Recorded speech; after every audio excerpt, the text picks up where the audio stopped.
আল্লাহু আকবার, আল্লাহু আকবার, আল্লাহু আকবার, আল্লাহু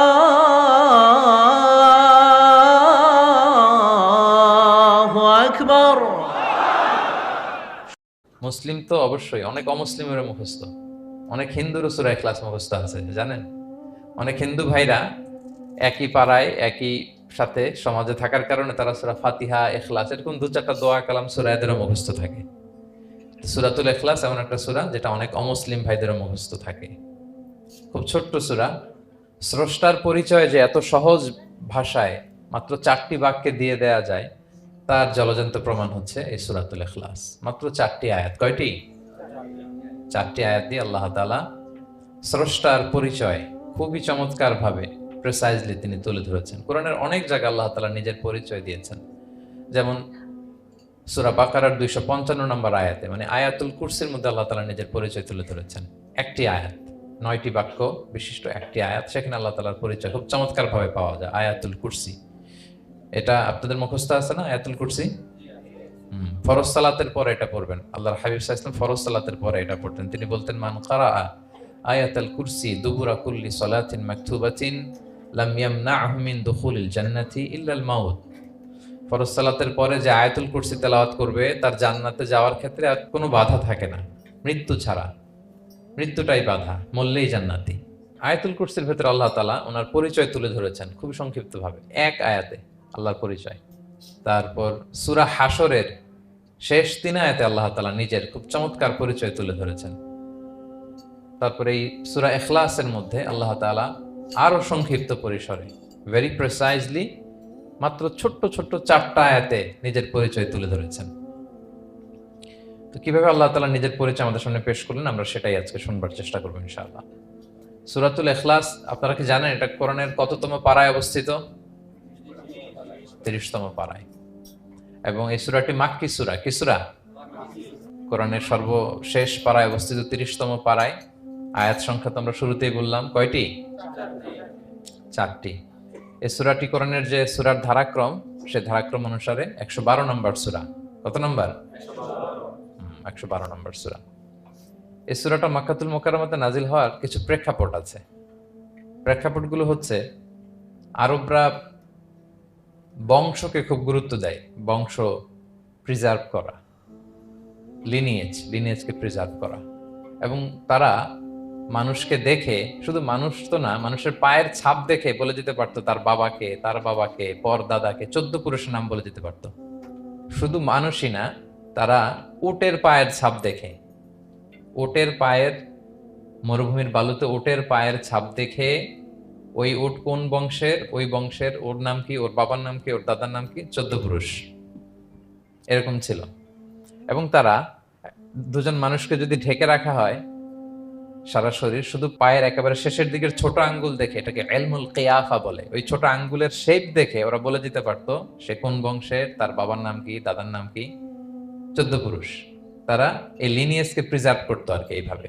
এবং এই বংশ পরিক্রমা মুখস্থ করা, জানা, জিজ্ঞেস করা, এটাকে গুরুত্ব দিত।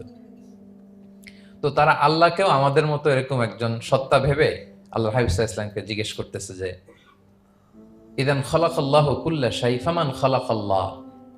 মুহাম্মদ, তুমি তো বলো যে আল্লাহ নাকি সব সৃষ্টি করেছে, তো আল্লাহকে কে সৃষ্টি করেছে? অথবা বলো যে আল্লাহর বাবাকে, আল্লাহর দাদাকে, আল্লাহর পরদাদাকে, আল্লাহর বংশটা বলো। তো তখন তাদের এই প্রশ্নের জবাবে আল্লাহ তাআলা সূরাতুল ইখলাস নাজিল করেন যে, কুল হু আল্লাহু আহাদ। হে নবী, আপনি বলুন আল্লাহ হচ্ছেন এক, অদ্বিতীয়, ইউনিক, অ্যাবসলিউট। আল্লাহুস সামাদ, তিনি হচ্ছেন সামাদ, তিনি কারো প্রতি নির্ভরশীল নন, অমুখাপেক্ষী। লাম ইয়ালিদ ওয়া লাম ইউলাদ, তিনি কাউকে জন্ম দেনও নাই, আবার তিনি কারো কাছ থেকে জন্ম নেনও নাই। ওয়া লাম ইয়াকুল লাহু কুফুয়ান আহাদ, তার সমকক্ষ, তার মতো, তার সিমিলার মহাবিশ্বে দ্বিতীয় কেউ নাই। সুবহানাল্লাহ।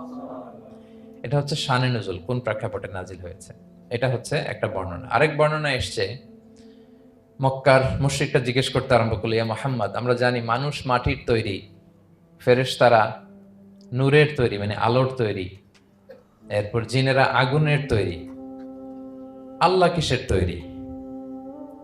আল্লাহ তাআলার বাইয়িন লানা জিনসা রাব্বিক, তোমার আল্লাহর জিন্স বর্ণনা করো, সে কোত্থেকে আসছে, কি দিয়ে, কোন জিন্স থেকে, মানে কোন জিনিস থেকে তৈরি। তখন আল্লাহ তাআলা এই সূরাটা নাজিল করলেন, কুল হুয়াল্লাহু আহাদ আল্লাহুস সামাদ লাম ইয়ালিদ ওয়া লাম ইউলাদ ওয়া লাম ইয়াকুল লাহু কুফুয়ান আহাদ। এইভাবে অনেকগুলো বর্ণনা পাওয়া যায় যে এরকম এরকম প্রেক্ষাপটে যখন রাসূল সাল্লাল্লাহু আলাইহি ওয়াসাল্লামকে তারা এই সমস্ত প্রশ্ন জিজ্ঞেস করে, তখন তাদের প্রশ্নের জবাব স্বরূপ আল্লাহ তাআলা 4 আয়াত বিশিষ্ট এই সূরাটি নাজিল করেন। তাহলে সূরার কোন প্রেক্ষাপটে, কোন সিচুয়েশনে সূরাটা নাজিল হলো, এটা সবার কাছে ক্লিয়ার না এখন? এই সূরার কিছু ফজিলত পাওয়া যায়। আপনারা তো সূরার নাম শুনেছেন সূরাতুল ইখলাস। ইখলাস শব্দের অর্থ হচ্ছে সিনসিয়ারিটি, হ্যাঁ, আন্তরিকতা বা একনিষ্ঠতা। যেহেতু এই সূরায় একনিষ্ঠতার সাথে আল্লাহর তাওহীদের ঘোষণা দেওয়া হয়, এজন্য এই সূরার নাম হচ্ছে সূরাতুল ইখলাস। আবার এই সূরাকে সূরাতুত তাওহীদও বলে, যেহেতু আল্লাহর একত্ববাদের ঘোষণা এই সূরায় দেওয়া হচ্ছে, ওয়াননেস অফ গড। আবার এই সূরার একটা নাম হচ্ছে সূরাতুল মারিফা, যেহেতু এই সূরা মারিফা মানে জানা বা চেনা, যেহেতু এই সূরা পড়ার মধ্য দিয়ে আল্লাহর পরিচয় জানা যায়, আল্লাহকে চেনা যায়, এজন্য সূরার নাম সূরাতুল মারিফা। আচ্ছা, এই সূরার অনেক ফজিলত আছে, অনেক ফজিলত। আমরা কয়েকটা ফজিলত আপনাদের সামনে শেয়ার করবো ইনশাআল্লাহ। এই সূরার 1 নম্বর ফজিলত হচ্ছে রাসূল সাল্লাল্লাহু আলাইহি ওয়াসাল্লাম বিভিন্ন সুন্নাহ নামাজে, সুন্নত নামাজের দ্বিতীয় রাকাতে এই সূরাটা পড়তেন। যেমন ফজরের 2 রাকাত সুন্নত আছে না, ফজরের 2 রাকাত সুন্নতের দ্বিতীয় রাকাতে রাসূল সাল্লাল্লাহু আলাইহি ওয়াসাল্লাম এটা পড়তেন। প্রথম রাকাতে সূরা কাফিরুন, দ্বিতীয় রাকাতে সূরা ইখলাস এটা পড়তেন। মাগরিবের নামাজের যে সুন্নাত, সেই সুন্নাতেরও দ্বিতীয় রাকাতে আল্লাহর হাবিব সাল্লাল্লাহু আলাইহি ওয়াসাল্লাম এই সূরাটা পড়তেন। তাওয়াফ করার পরে 2 রাকাত নামাজ পড়তে হয়, জানেন? ওই 2 রাকাত নামাজে রাসূল সাল্লাল্লাহু আলাইহি ওয়াসাল্লাম প্রথম রাকাতে সূরাতুল কাফিরুন, দ্বিতীয় রাকাতে সূরাতুল ইখলাস পড়তেন। বিতিরের সালাতের শেষ রাকাতে আল্লাহর হাবিব সাল্লাল্লাহু আলাইহি ওয়াসাল্লাম সূরাতুল ইখলাস পড়তেন। এই মর্মে অনেকগুলো হাসান হাদিস আছে। তাহলে কখন কখন সূরাতুল ইখলাস পড়তেন রাসূল সাল্লাল্লাহু আলাইহি ওয়াসাল্লাম, কোন নামাজে, ক্লিয়ার না? ফজরের 2 রাকাত সুন্নত নামাজের শেষের রাকাতে, মাগরিবের 2 রাকাত সুন্নত নামাজের শেষের রাকাতে, তাওয়াফের পরে যে 2 রাকাত পড়তে হয় শেষের রাকাতে, বিতিরের সালাতের শেষ রাকাতে। এই সূরাটাকে আল্লাহর হাবিব সাল্লাল্লাহু আলাইহি ওয়াসাল্লাম সুলুসুল কোরআন বলেছেন, 1/3 অফ দ্য কিতাব, কোরআনের 3 ভাগের 1 ভাগ। সূরাতুল ইখলাস তা'দিলু সুলুসাল কোরআন, সূরা ইখলাস হচ্ছে কোরআনের 3 ভাগের 1 ভাগ। তার মানে আপনি যদি একবার সূরা ইখলাস পড়েন, কয় পারা তেলাওয়াতের সওয়াব? 2 বার পড়লে, 3 বার পড়লে, 3 বার পড়লে 1 খতম কোরআনের সওয়াব। আলহামদুলিল্লাহ। কেউ কেউ বলেন যেহেতু আল্লাহর একত্ববাদের কথাবার্তা কোরআনে 1/3 মানে 1/3 জুড়ে আছে, সেহেতু সূরাতুল ইখলাস সুলুসুল কোরআন মানে হচ্ছে যে কোরআনের 3 ভাগের 1 ভাগে আল্লাহ যা নিয়ে কথা বলেছে সূরাতুল ইখলাসের ভিতরেই সেটা সংক্ষেপে চলে আসছে। এজন্য এটাকে বলা হয় 1/3 অফ দ্য বুক, কোরআনের 3 ভাগের 1 ভাগ। এটার আরেকটা, এই হাদিসটা মুতাওয়াতির হাদিস, সূরাতুল ইখলাস তা'দিলু সুলুসাল কোরআন, এটা এমন সংখ্যক, বেশি বেশি সংখ্যক সাহাবী প্রতিটি জেনারেশনে বর্ণনা করেছে, সাহাবী, তাবি, এই হাদিসের ব্যাপারে কোনো ডাউট তৈরি হয় না, কোনো সাসপিশন তৈরি হয় না, খুবই ভ্যালিড এই হাদিসটা, যেটা কোরআনের 3 ভাগের 1 ভাগ। আচ্ছা, আল্লাহর হাবিব সাল্লাল্লাহু আলাইহি ওয়াসাল্লাম আরেকটা হাদিসে এসেছে, এক সাহাবীকে কোবা পল্লীতে ইমাম করে পাঠিয়েছেন। মদিনা মসজিদে নববীর পাশে একটা মসজিদ আছে, মসজিদে কোবা, সেই মসজিদের ইমাম করে এক সাহাবীকে পাঠিয়েছেন। ওই সাহাবীর একটা অভ্যেস ছিল, উনি প্রত্যেক রাকাতে সূরা ফাতিহার পরেই আগে সূরা ইখলাস পড়তেন। ধরেন প্রথম রাকাতে সূরা ফাতিহার পরে ইখলাস, এরপর একটা সূরা পড়তেন। দ্বিতীয় রাকাতে সূরা ফাতিহার পরে আবার সূরা ইখলাস, এরপর একটা সূরা পড়তেন। ধরেন যে জুমার নামাজ 2 রাকাত, উনি ফাতিহার পরে প্রথমে কোন সূরাটা পড়ে নিতেন, এরপরে অন্য যে কোনো একটা সূরা। দ্বিতীয় রাকাতে সূরা ফাতিহার পরে কোন সূরাটা প্রথমে পড়ে নিতেন, ইখলাসের। এইটাই ওনার স্বভাব। প্রত্যেক নামাজে যদি কোনো ইমাম সাহেব শুধু সূরা ইখলাস পড়ে, একটু খারাপ লাগবে না আমাদের? ওনার মুসল্লিদেরও তাই লেগেছে। ওনারা জিজ্ঞেস করলেন, তুমি এটা কেন করো? এরকম না করে স্বাভাবিকভাবে পড়ো। তো উনি বললেন, না, আমি এভাবেই পড়বো, আমি যেভাবে পড়তেছি এইভাবেই পড়বো, পড়লে পড়ো, না হলে তোমাদের হিসাব তোমাদের। তো তারা যে রাসূল সাল্লাল্লাহু আলাইহি ওয়াসাল্লামের কাছে বিচার দিল যে, ইয়া রাসূলুল্লাহ, দেখেন একজন ইমাম আপনি আমাদের জন্য নির্ধারণ করেছেন, উনি প্রত্যেক রাকাতে সূরা ইখলাস পড়ে, ইন এভরি সিঙ্গেল রাকা সূরা ইখলাস পড়ে। তো রাসূল সাল্লাল্লাহু আলাইহি ওয়াসাল্লাম তাকে ডাকলেন, ডেকে বললেন, ঘটনা কি, তুমি নাকি এরকম করো, প্রত্যেক রাকাতে ফাতিহার পরে আগে ইখলাস দিয়ে শুরু করো, কেন কেন করো? সে বলতেছে, ইয়া রাসূলুল্লাহ, হ্যাঁ আমি আসলে এমনটা করি, কারণ আমি এই সূরাটাকে বড্ড ভালোবাসি, কারণ ফিহি সিফাতুর রহমান, এই সূরার ভেতরে আল্লাহর পরিচয় মেলে, আল্লাহর পরিচয় পাওয়া যায়। যেন সূরাটাকে আমি বড্ড ভালোবাসি। রাসূল সাল্লাল্লাহু আলাইহি ওয়াসাল্লাম বললেন, ঠিক আছে, তোমার অভ্যাসের পরিবর্তন করার দরকার নাই। হুব্বুকা ইয়াহা ইউদখিলুকাল জান্নাহ, এই সূরার প্রতি তোমার এই ভালোবাসাই তোমাকে জান্নাতে প্রবেশ করাবে।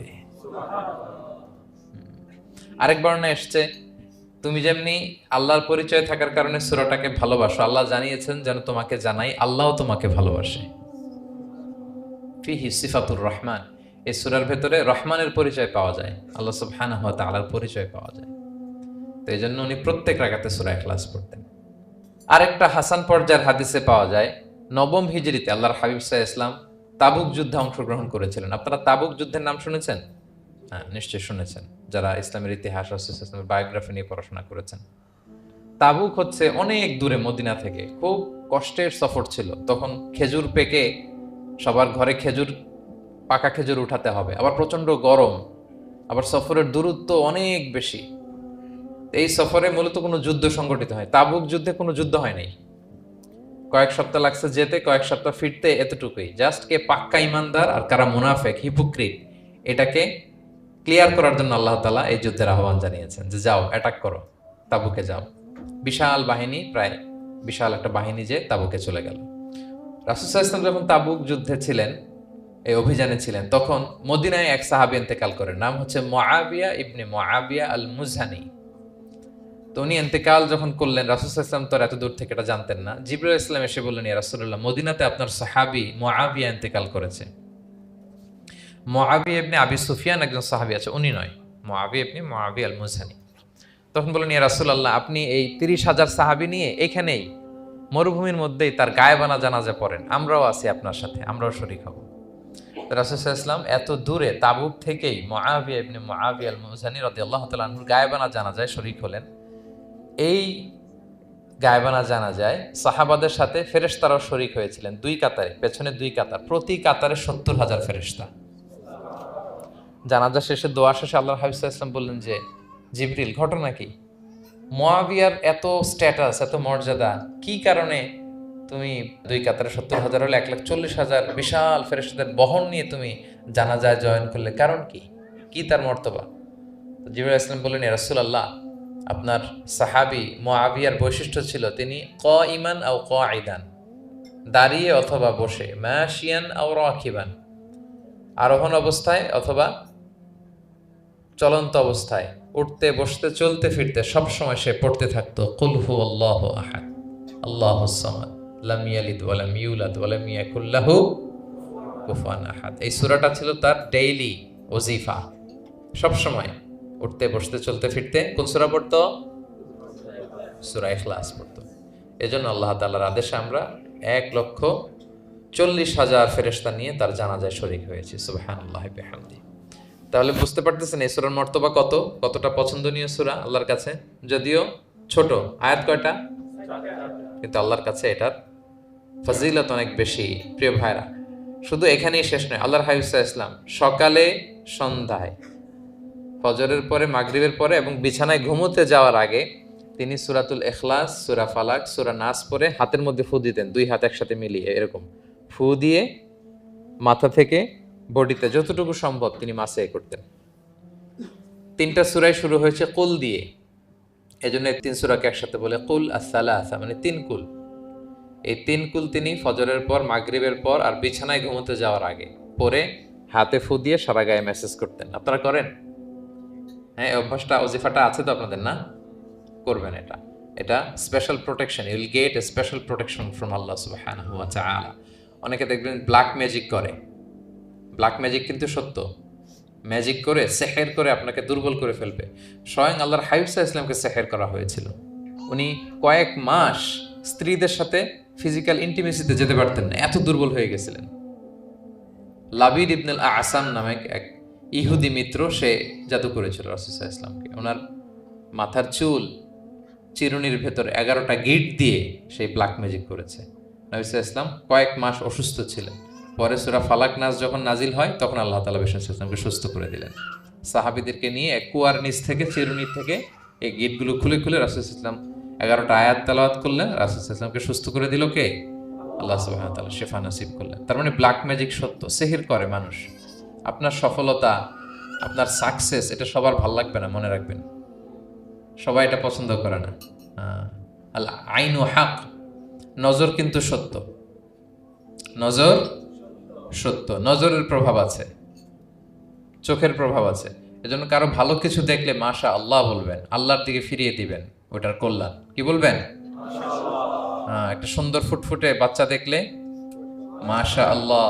কারো সফলতা দেখলে, কারো ফার্মে গেলেন, বাগানে যেয়ে দেখলেন ফল মূল ভর্তি, কি বলবেন? মাশা আল্লাহ। বিসমিল্লাহ মাশা আল্লাহ বললে এটাতে আর ক্ষতি হয় না। অনেকে বলে যে বাবা মা মাশাআল্লাহ বলা লাগে না, বাবা মা আর নাকি মামা, এই তিনজন নাকি মাশাআল্লাহ না বললে কিছু, এটা ভুল কথা। বাবা মারা বলতে হয়। বাবাও তার ছেলের কোনো সাকসেস ভালো কিছু দেখলে কি বলবে? মাশা আল্লাহ, তাবারাকাল্লাহ, অথবা বিসমিল্লাহ মাশা আল্লাহ, এটা আপনারা বলবেন। নজরের প্রভাব আছে। আপনি সিম্পলি দেখেন, এই যে আমি আপনাদের দিকে তাকিয়ে তাকিয়ে কথা বলছি, আমি যদি অনেকক্ষণ স্টেয়ারিং করি, কারো দিকে ভেবে তাকিয়ে থাকি, সে ভালো ফিল করবে? কেন? আমি কি তার মারছি, ধরছি, স্পর্শ করছি? কিছুই তো করলাম, শুধু আমি তার দিকে তাকিয়ে আছি। তার মানে এতেই সে অস্বস্তি ফিল করতেছে। ধরেন যে আপনি কোন একটা প্রোগ্রামে বসে আছেন, আপনার পাশে যে বসে, আপনি তার দিকে এরকম 10 মিনিট তাকায় আছেন, কোনো কথা ছাড়া শুধু তাকিয়েই রইলেন, তার কি ভাল লাগবে বলেন? সে কি কমফোর্টেবল ফিল করবে? সে ভয় পাবে, সে ভয় পাবে, অস্বস্তি ফিল। আপনি কিছুই করেন নাই, না তাকে টাচ করেছেন, না ধরেছেন, ছুঁয়েছেন, কিন্তু শুধু তাকিয়ে আছেন। দেখেন নজরের কি প্রভাব। আল আইনু হক, নজর সত্যি। এজন্য কারো সাকসেস দেখলে আমরা সবসময় যেন মাশাআল্লাহ বলি। মাশাআল্লাহ ঠোঁটের সাথে মিলিয়ে রাখবেন। ভালো দেখলে কি বলবেন? মাশাআল্লাহ, মাশাআল্লাহ, বিসমিল্লাহ মাশাআল্লাহ, মাশাআল্লাহ, তাবারাকাল্লাহ, এটা বলবেন। তাহলে আল্লাহর হাবিব সাল্লাল্লাহু আলাইহি ওয়াসাল্লামকেও সেহের করা হয়েছিল। এজন্য এই সেহের থেকে, ব্ল্যাক ম্যাজিক থেকে, আইন মানে জেলাসি, মানুষের নজর দিয়ে যে হিংসা করে, এই জেলাসি থেকে, মিন শাররি হাসিদিন ইযা হাসাদ, হাসাদ থেকে, মিন কুল্লি মাকরুহিন ওয়া শুরুর, এসব ক্যালামিটি, ডিজাস্টার, এগুলো থেকে পানা হিসেবে আপনি এই ওয়াজিফাটা করবেন। 3 কুল, কুল আস-সালাসা, 3 কুল। আমার সাথে সাথে বলেন, কয় কুল? 3 কুল। কি কি? সূরাতুল ইখলাস, সূরা ফালাক, সূরা নাস। এই 3টা পড়ে ফজরের পর, মাগরিবের পর আর ঘুমোতে যাওয়ার আগে হাত দুইটাকে একসাথে করে পরে লম্বা একটা ফু দিয়ে মাথা থেকে মাসাজ করবেন সারা গায়ে। পারা যাবে ইনশাআল্লাহ বিইذنিল্লাহ। এবং আম্মা জান আয়েশা রাদিয়াল্লাহু তাআলা আনহা বলতেন, আমি যখন কখনো অসুস্থ হয়ে যেতাম, অসুস্থ হলে রাসূল সাল্লাল্লাহু আলাইহি ওয়াসাল্লামকে যে যখন কমপ্লেইন করি, ইয়া রাসূলুল্লাহ আমি তো অসুস্থ, রাসূল সাল্লাল্লাহু আলাইহি ওয়াসাল্লাম আমাকে এই আমলটা করতে বলতেন। মানে আয়েশা, তুমি সূরাতুল ইখলাস, সূরা ফালাক, সূরা নাস পড়ে সারা গায়ে কি করো? ফু দাও। আলী রাদিয়াল্লাহু তাআলা আনহু বর্ণনা করেন, আল্লাহর হাবিব সাল্লাল্লাহু আলাইহি ওয়াসাল্লাম একবার নামাজ পড়তেছেন, নামাজে তিনি সিজদারত অবস্থায়, ইন দ্য মিন টাইম লাদাগাতহুল আকরাব, একটা বিচ্ছু রাসূল সাল্লাল্লাহু আলাইহি ওয়াসাল্লামের আঙ্গুলে কামড় দিল। বিচ্ছু, বিচ্ছুর কামড় খাইছেন? হ্যাঁ, কেমন লাগে? খুব আরাম লাগে? হ্যাঁ, খুব যন্ত্রণা হয়, অনেক যন্ত্রণা হয়। তো রাসূল সাল্লাল্লাহু আলাইহি ওয়াসাল্লামকে যখন কামড় দিল নামাজরত অবস্থায়, রাসূল সাল্লাল্লাহু আলাইহি ওয়াসাল্লাম খুব যন্ত্রণা পেলেন, ব্যথা পেলেন। এই বিচ্ছুটারে লানত করলেন। সাধারণত লানত করতেন না, তিনি বলতেন লানাতুল্লাহি আলাল আকরাব, এই বিচ্ছুর উপর লানাত, লা ইয়াদাউ নাবিয়্যান ওয়ালা গায়রা। এই বিচ্ছু নবীও চিনে না, মানুষও চিনে না, মানে কোথায় কামড় দিতে হবে এটাও বুঝতেছে না। শুধু নবী না, সব নবীদের নবী, উনারা কামড় দিয়ে ফেলছে। তাই আল্লাহর পক্ষ থেকে পরীক্ষা ছিল, কেয়ার করা। উনি ভর্ৎসনা করলেন, লানত করে বললেন, নবীও চিনস না, মানুষও চিনস না, কামড় দিয়ে খুব কষ্ট পাচ্ছেন তিনি। তো আল্লাহ হাবিব সাল্লাল্লাহু আলাইহি ওয়াসাল্লাম বললেন, যাও গরম পানি আর লবণ নিয়ে আসো, এনে এটার মধ্যে ঢালো। তো ঢালতে আরম্ভ করলো। লবণ কিন্তু খুবই ব্যথানাশক, painkiller, natural painkiller. এটার মধ্যে সোডিয়াম ক্লোরাইড আছে, তো এটা গরম করে লবণ মিশিয়ে দিলে যে কোনো ব্যথা ট্যাথা সাথে সাথে ভালো হয়ে যায়। রাসূল ইসলাম বললেন ঢালো। ঢালতেছে, রাসূল ইসলাম পড়তেছেন কুল হুয়াল্লাহু আহাদ আল্লাহুস সামাদ লাম ইয়ালিদ ওয়া লাম ইউলাদ ওয়া লাম ইয়াকুল লাহু কুফুয়ান আহাদ বলে ফু দিচ্ছেন আর ঢালতেছে। ঢালাও শেষ, আঙ্গুলের ব্যথাও শেষ।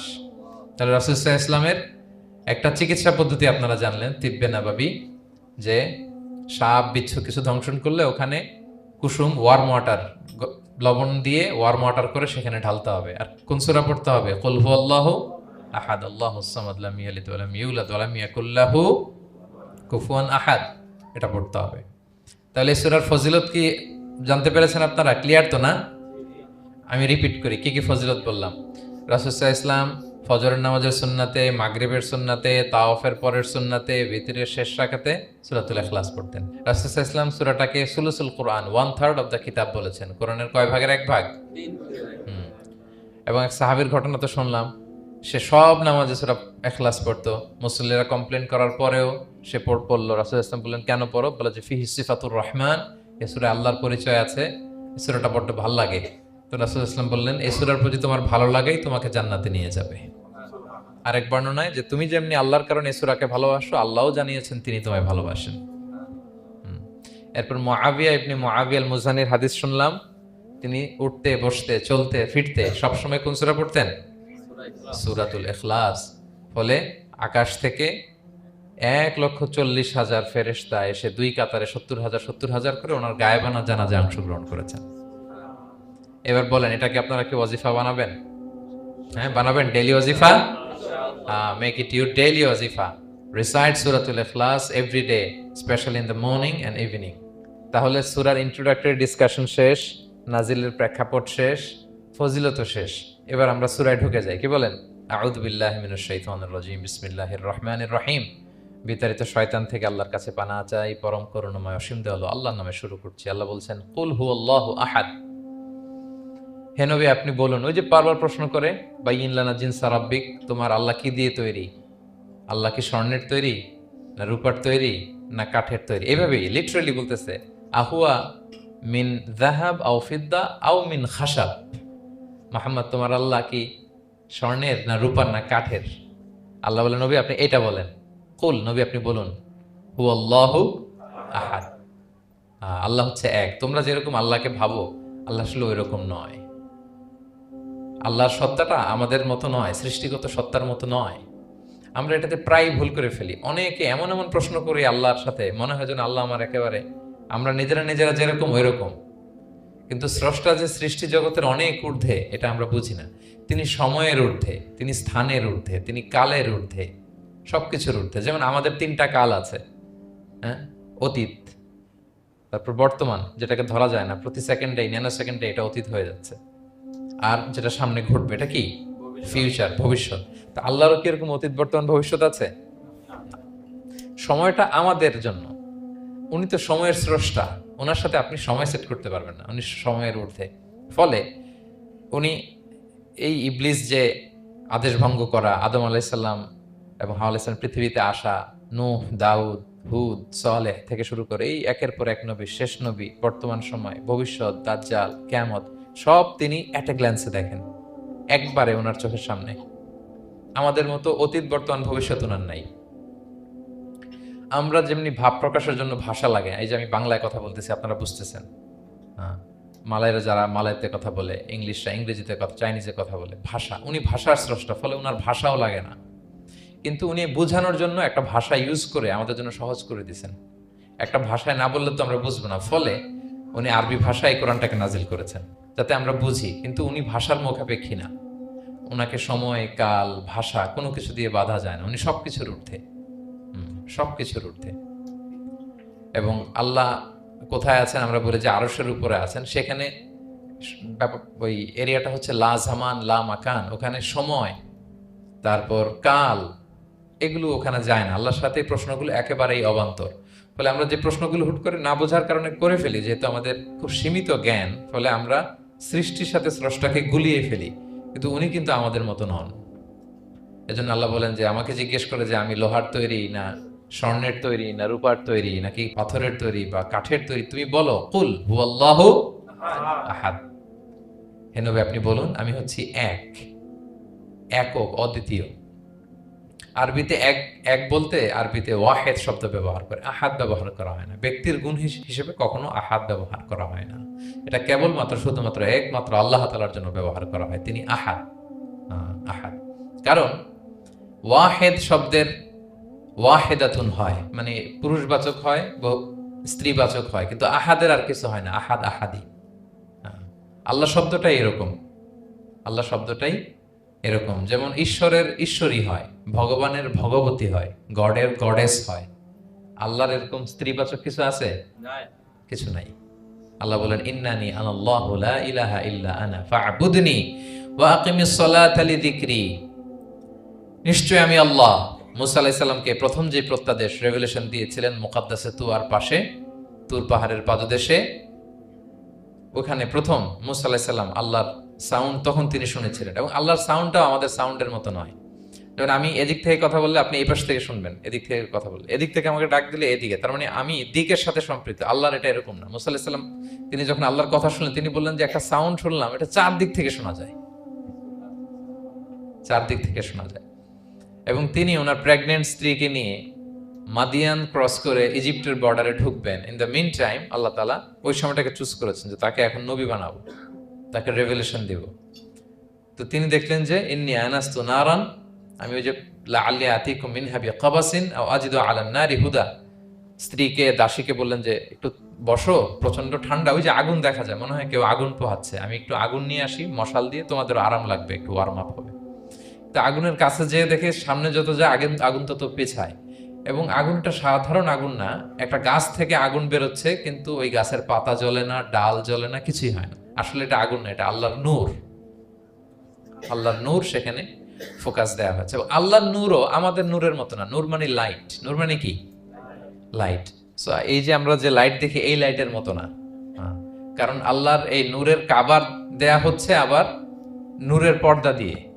পর্দা দেয়া হয় সাধারণত আলোকে আটকানোর জন্য, কিন্তু আল্লাহর যে পর্দা, হিজাবের কথা বলা হয়েছে, ওই পর্দাটাও আলোর পর্দা।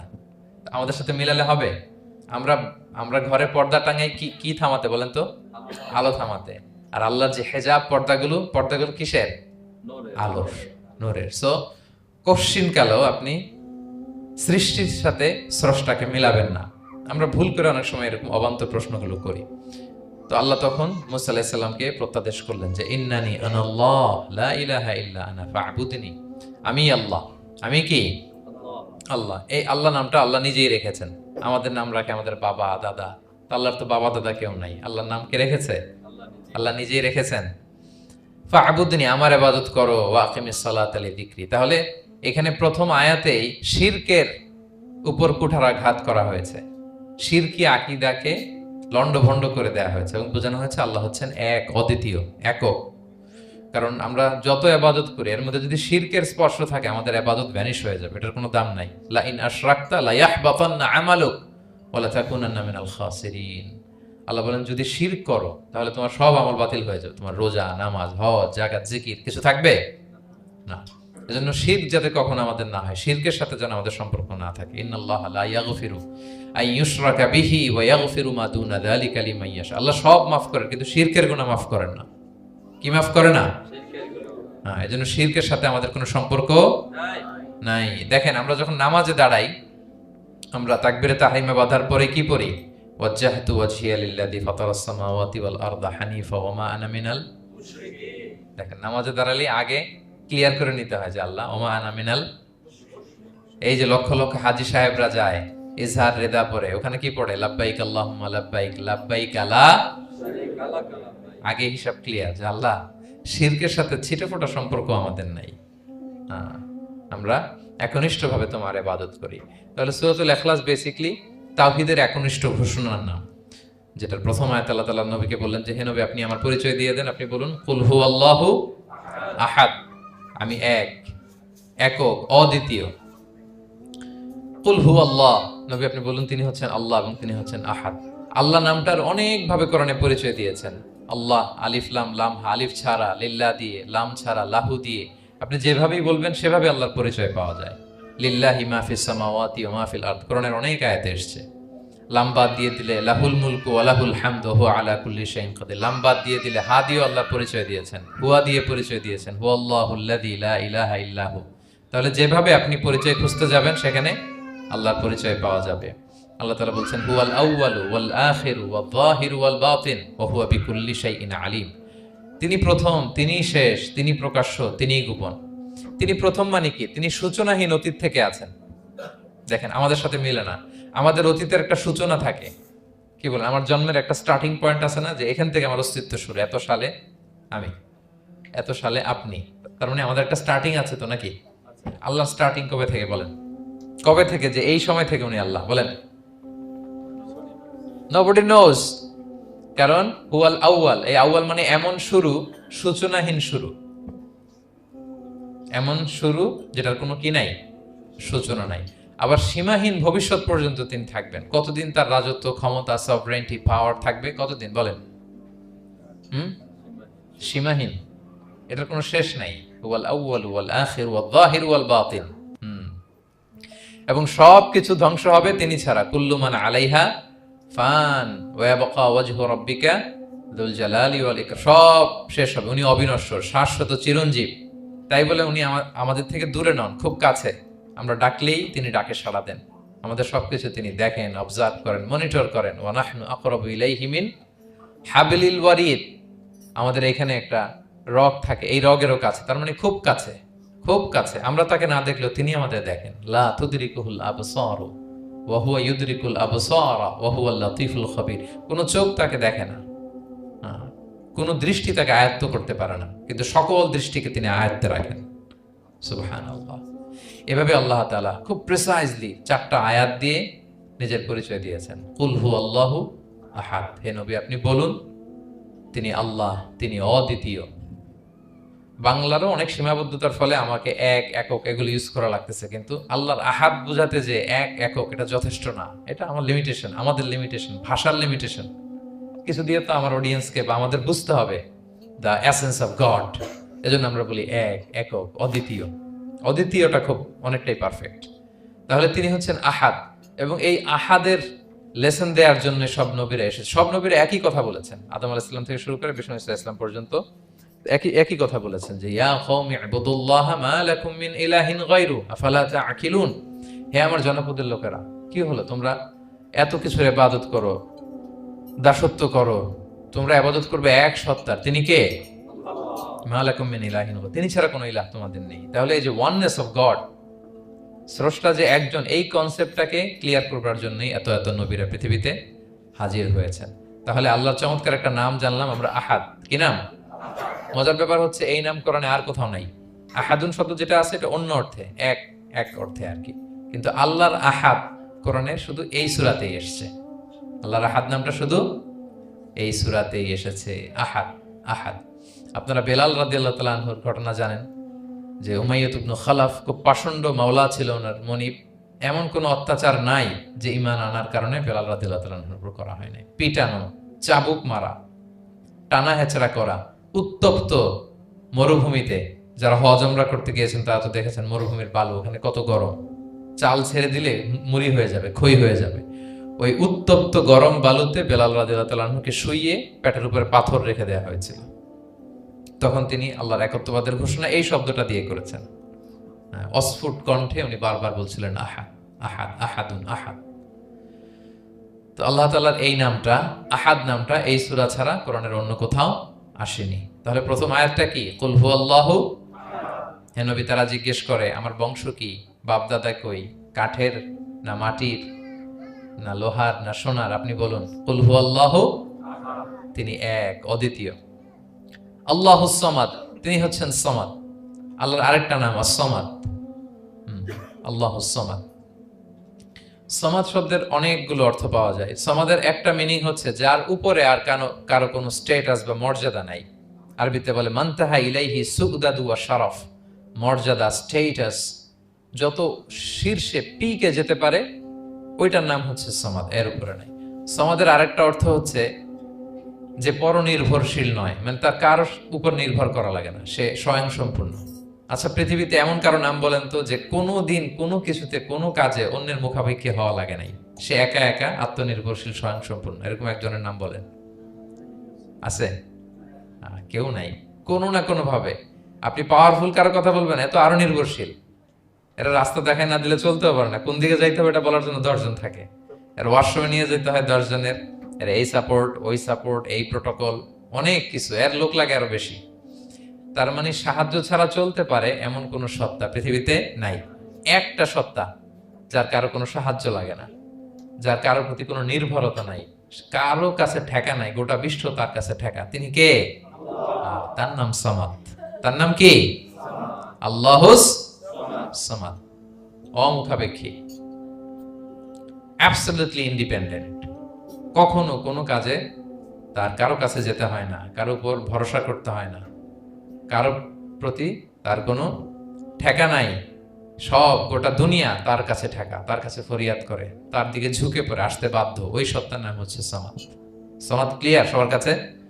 আল্লাহ তাআলা বলছেন, ইয়া আইয়ুহান নাসু আনতুমুল ফুকারাউ ইলাল্লাহ ওয়াল্লাহু হুয়াল গনিয়ুল হামিদ। ওহে মানুষেরা, তোমরা হচ্ছে ফকির। ফকির বিমানা মুফতাকির ইলাল্লাহ, মানে মুখাপেক্ষী। কার দিকে? ফুকারা ইলাল্লাহ ওয়াল্লাহু হুয়াল গনিয়ুল হামিদ। কিন্তু আল্লাহ কারো প্রতি মুখাপেক্ষী নন। গানি, তিনি প্রাচুর্যশীল, হামিদ, সপ্রশংসিত।